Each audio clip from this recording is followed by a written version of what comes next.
All right, so we're back at the Hikaro presentation yet again.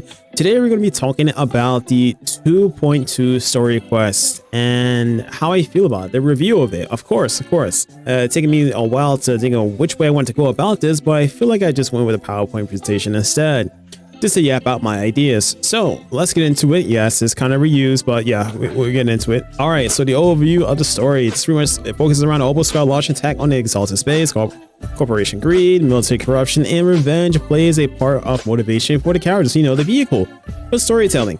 All right, so now getting into it, how I feel about the story overall. So we have the pacing of the story itself.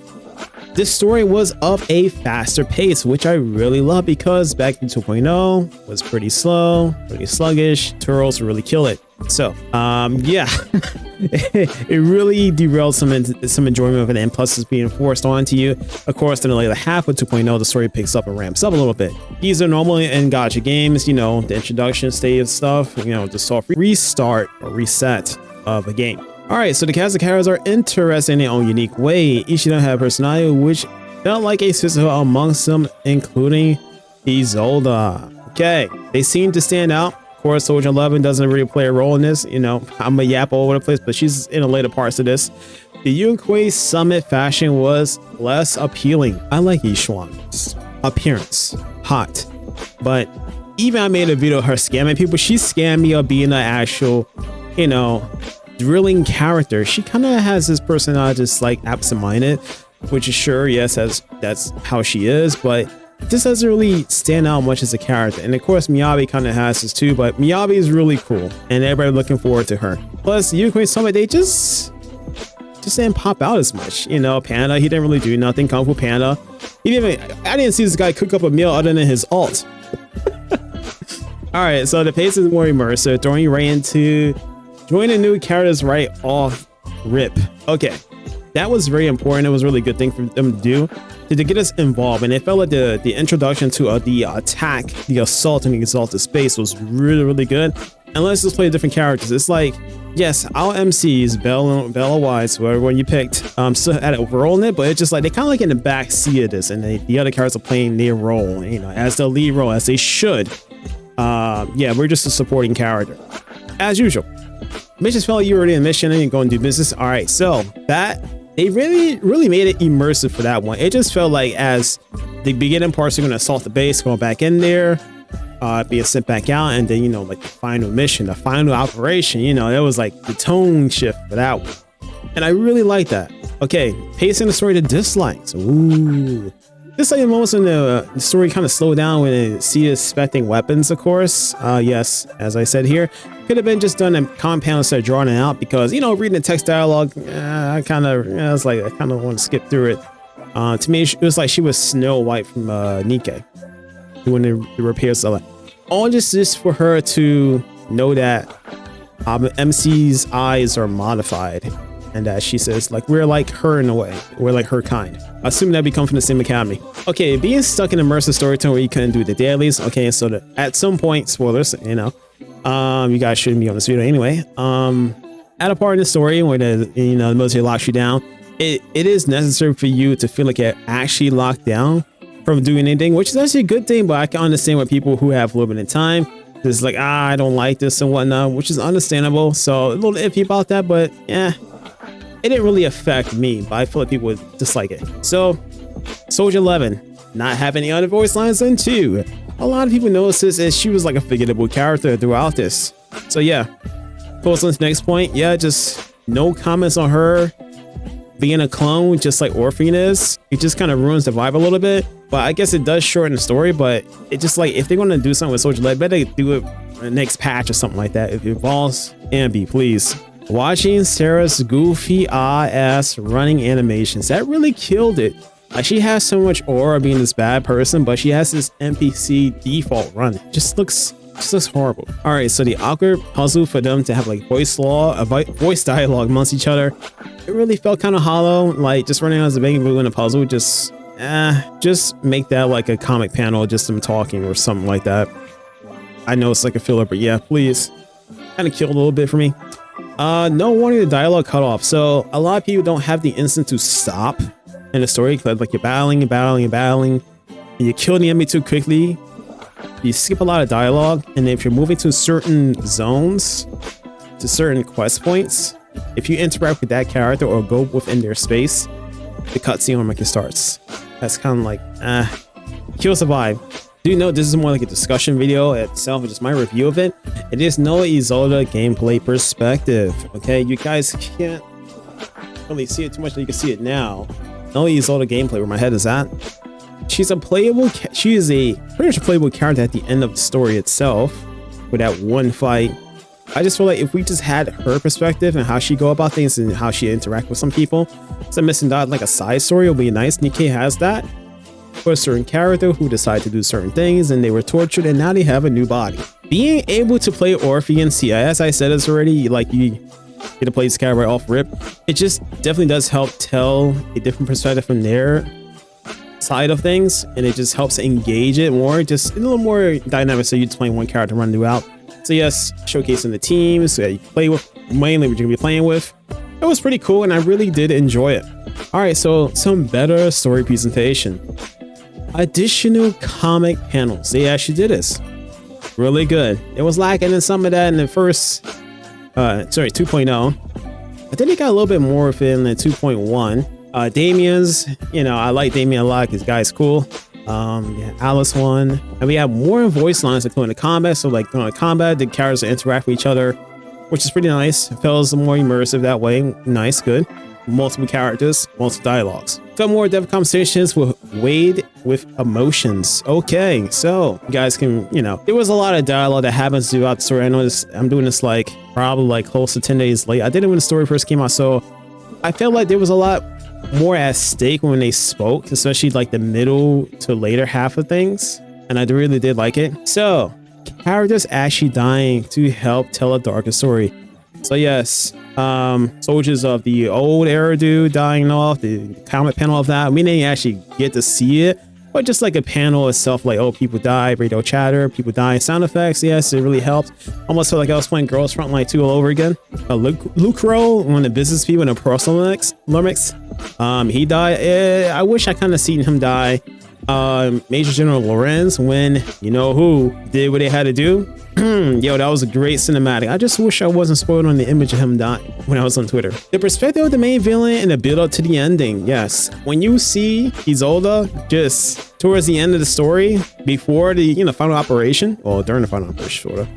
Yeah, she was actually losing her mind a bit. I was like, oh, it changed her tone. Ooh, I like this, because it just says, oh, we're not goody two shoes. Like, characters displaying emotions of different levels that you wouldn't expect, from calm to angry to like angry to actually kind or something like that. And it just changes up the dynamic of things. All right, so the QTE I've been asking for, yes. Turn the game into Naruto Ninja Storm Naruto Ninja Storm 3. Really, it came out like 2013. I played it, it's good. Yo, great game. I made a video for this too. Well, of how ZZZ can improve. The story has a little drag on it, nicely condensed though, to build up from previous stories. So this wasn't like an HSR quest where, like HSR and Forest Quest is like really, really long, like 7 to 8 hours. I played up to like, I'm at 3.2 right now. I did like 2.1 like probably like a week or two ago, and I was just like, all right, okay. I sat there and had on the side, it was just like really long. Emotional tone, dark and gritty. Yes, different tone for this story, which is actually pretty good.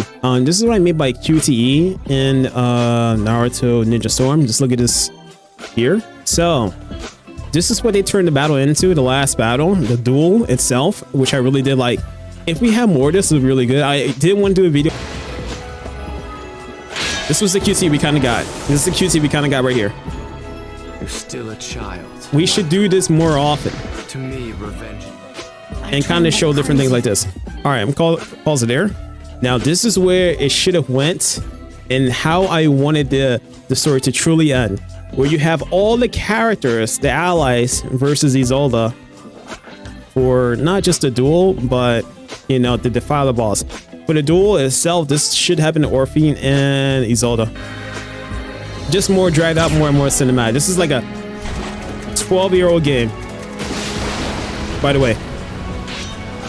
Just you interacting with the boss. The QC we got, we need this for boss fights. Just it will bring it to a different level itself, and you'll be like, holy shit. But back in the time when this came out, this was like, oh my god. As an Naruto fan, you're like, oh my god. You already know what happens, but it's just like, yo, this is insane. And the decisions you make. Now they can get really creative with this and like say like, hey, if you mess up here, this scene happens and you kind of have to start all over again. Games back in the day kind of done these things, but we kind of just lost it over time, I think. Remember doing these battles? Holy shit! Catch that shit! Oh! Okay. All right. You kind of get it. So asking for that was actually one of my older videos of how to change ZZZ. I'm probably repeating myself here. All right, so Isoda is the MVP of the entire story 2.2. Isoda is very important. Isoda pushed the direction of the story for a darker tone, and I do like the darker tone stories. They have like a lot of light stuff, but we need to get into the deep stuff things. A lot of things are too goody-goody. Like for Genshin, for any dark stuff, we had like Fontaine. A character driven by revenge would go into deep depths to achieve her goals while becoming what she hated most, what she despised most. So Loren sacrificed her old squad. She wants revenge. She wants him to pay. She becomes a part of Exaltus. So now she's like a double agent. And yeah, she even kind of have our own men killed, or her own men killed, and orchestrating this whole battle. She's playing two different sides. All this just to shoot him in the end. Kind of crazy, right? This kind of slowly ends the madness to later half of the story. Kind of went over that already. All right, cinematic of her shooting Lorenz. Yo, it really did set the tone, and it pushed us closer to having much more blood and much more darker stories. It's like a testing ground. It was really good. I liked it. I was like, ooh, this is really interesting. Like it brought ZZ stories from like a 5 and a 6. Some stories. You know, 1.2 is like 8. 1.4 is like a 9. Yeah, I kind of went over this already. A little shit skilled soldiers and whatnot. Delivery tone for the character, the voice is perfect. Talking about the voice actor itself. Introduction to like a 1v1 scenario that feels realistic and true to a game. We had a missed opportunity indeed with the Miyabi fight with Yanagi versus like Ayu and Miyabi. They tried to replace it with a robot, kind of killed it off. Hugo had a battle with himself, his internal thoughts, but we had like a Bang Boo as the main villain, which kind of killed a lot of it. I did it. I was like, I like Hugo a lot, but it did ruin it. So, could have been a playable waifu. She didn't disappear during the screen though, okay? They get the black text, white text, or it was gray text. Black screen, white text. They did have one of us. I feel like she could be alive. It's a little hard to argue for her, but Twiggy in the Ambi story, she's definitely still alive. They're going to see how the players feel about them, and I feel like this character should be playable. So she had like her own moveset. Jane, we fought Jane. We fought Pulchra, Hugo. Yeah. Next slide. Oval Squad. She's as smart as she seems, understanding many things, weapons, and situation awareness, realizing that if Oval Squad fall against Yi Xuan, they will pretty much meet their demise, which is really good. Exception. Even though she speaks, pretty childish and whatnot, she is still like an adult herself. Orphe is the third main character here, the clone of Madness' actual body, timid, which I really didn't expect. I like when she was first shown the 2.0 trailer, she seemed like she would be actually like a badass, but she's more timid and shy, and yeah. So kind of cool. The main single. All right, so Trigger did exist. The picture beside her is also an Nikkei. Idol Sun. She also has like a few. She has some dungeons about her. Oh, comics about her. Maybe let me reword that. Maybe I'm using the term right. She had her comments, but it didn't feel like she was like with us. It was almost like she was slightly against us, but also kind of neutrally speaking. Soldier 11, did she exist? Matt's the second main character. She's like shit, which I really did like. A character just says belittles you, and it just sets more dynamic, more balance of characters, emotions, and whatnot. You can't have everyone be nice to you and treat you all well. We almost had that in Wuthering Waves until they changed that story at the beginning. Alright, some closing statements. Wow, I kind of yapped at this video so much. I'm trying to make this a short video. Alright, the 2.2 story altogether was actually an 8 out of 10. It could have been higher because, well, Soldier 11 is missing. Still Ambi is missing. And the story did feel like it was actually a Red Ash quest from Nikkei. That story is really good. To me, I felt like a lot. Those were like the main characters of Nikkei. They were like the sole main characters before everything went to shit. This is the picture of them, the Goddess Squad. So you have the Dorothy, Doro, you have Red Hood, you have Snow White, you have Rapunzel, we have Sakura. No, Sakura. You know what? I forgot her name, but I got a lot of her. You know what I mean. But anyways, to me, it just felt like it was on that grand stage how they just produced this, and it felt really engaging.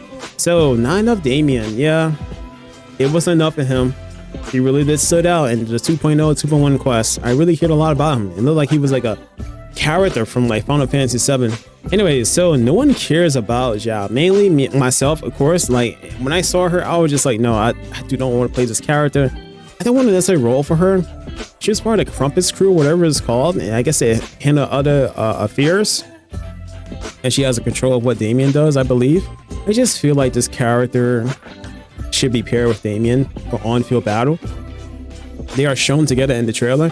I just hope he sends her out like a Pokemon. Please, please, please. So Damien can just be the main character and he just sends her out. Please, please, please, please. Or at least make her a 4-star. Please don't make this bitch a Void Hunter, please. I don't want that. Like, it's getting so close and very intimidating.